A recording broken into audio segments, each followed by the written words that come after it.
Praise the Lord. இந்த நாளுக்கான தெய்வ வார்த்தை 2 கொரிந்தியர் 9ஆம் அதிகாரம் 10ஆம் வசனத்தினுடைய 2வது பகுதி. உங்கள் நீதியின் விளைச்சலை வர்த்திக்க செய்வார். நம்முடைய ஆண்டவர் வர்த்திக்க பண்ணுகிற ஆண்டவர். வர்த்திக்கிறார் என்றால் அது ஒரு விளைவு அல்லது ஒரு வளர்ச்சிக்கு ஒரு அடையாளத்தை காண்பிக்கிறதா இருக்கிறது. இன்றைக்கு வர்த்திக்க பண்ணுகிறார் என்றால் அதனுடைய அர்த்தம் என்ன? 3 காரியத்தை நான் சொல்ல விரும்புகிறேன். முதலாவது, கொலோசியர் புஸ்தகம் 2ஆம் அதிகாரம் 18வது வசனத்தினுடைய நடுப்பகுதியில் சொல்கிறது, தேவ வளர்ச்சியாய் வளர்ந்தேறுகிற சரீரம் என்று சொல்லப்பட்டிருக்கிறது. அப்படி என்றால் என்னென்றால், தேவனுடைய வளர்ச்சி என்கிற அந்த காரியம்தான் வர்த்திக்க பண்ணுகிறார் என்பதற்கு அர்த்தமா இருக்கிறது. grow in the increase of God.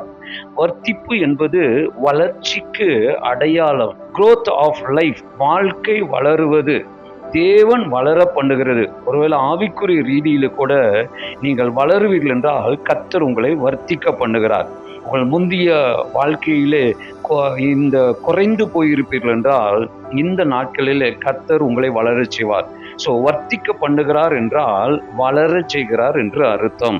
2வது, ஏசாயா புஸ்தகம் 51ஆம் அதிகாரம் 2ஆம் வசனத்தில் நீங்க வாசிக்கும் போது கடைசி பகுதியில் சொல்லுது, அவனை பெருக பண்ணுவேன் என்று சொல்லப்பட்டுகிறது. பெருக பண்ணுவேன் என்பது ஒரு ஆசீர்வாதம், எவிடன்ஸ் ஆஃப் காட்ஸ் பிளெஸிங். அது தேவனுடைய ஆசீர்வாதத்தினுடைய அடையாளமாகவும் வளர்ச்சியினுடைய அடையாளமா இருக்கிறது.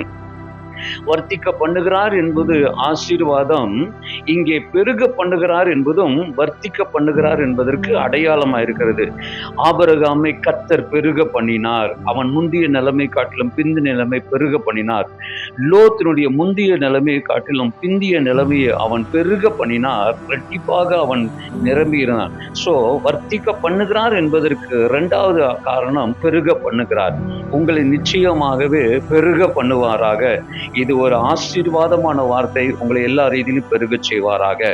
3வதாக, அதே கொலோசியர் புஸ்தகம் 1ஆம் அதிகாரம் 10வது வசனத்துல நீங்க வாசிக்கிறோம், சகலவித நற்கிரியைகளும் ஆகிய கனிகளை தந்து தேவனை அறிகிற அறிவிலே விருத்தி அடைந்து. 3வது, வர்த்திக்க பண்ணுகிறார் என்றால் விருத்தி அடைகிற ஒரு அனுபவம். இது ஆண்டவரை அறிகிற அறிவிலையும் விருத்தி அடைவீர்கள்.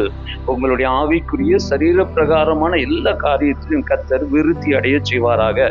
லூக்கா எழுதின சுவிசேஷ புஸ்தகம் 2வது அதிகாரம் 52ஆம் வசனத்தை இங்க வாசிக்கும் போது, இயேசுவானவர் ஞானத்திலும் வளர்ச்சியிலும் தேவ கிருபையிலும் மனுஷ தயவிலும் அதிகமாய் விருத்தி அடைந்தார் என்று அங்கே எழுதப்பட்டிருக்கிறது.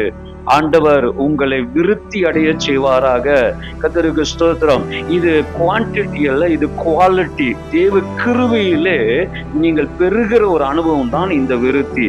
இந்த மாதத்திலே, இந்த நாட்களிலே, இந்த வருஷத்திலே கர்த்தர் உங்களை விருத்தி அடைய செய்வாராக. ஸோ வர்த்திக்க பண்ணுகிறார் என்றால் உங்களை விருத்தி அடைய செய்கிறவர். இந்த 3 ஆசீர்வாதங்களினாலே உங்களை நிரப்புவாராக. God bless you.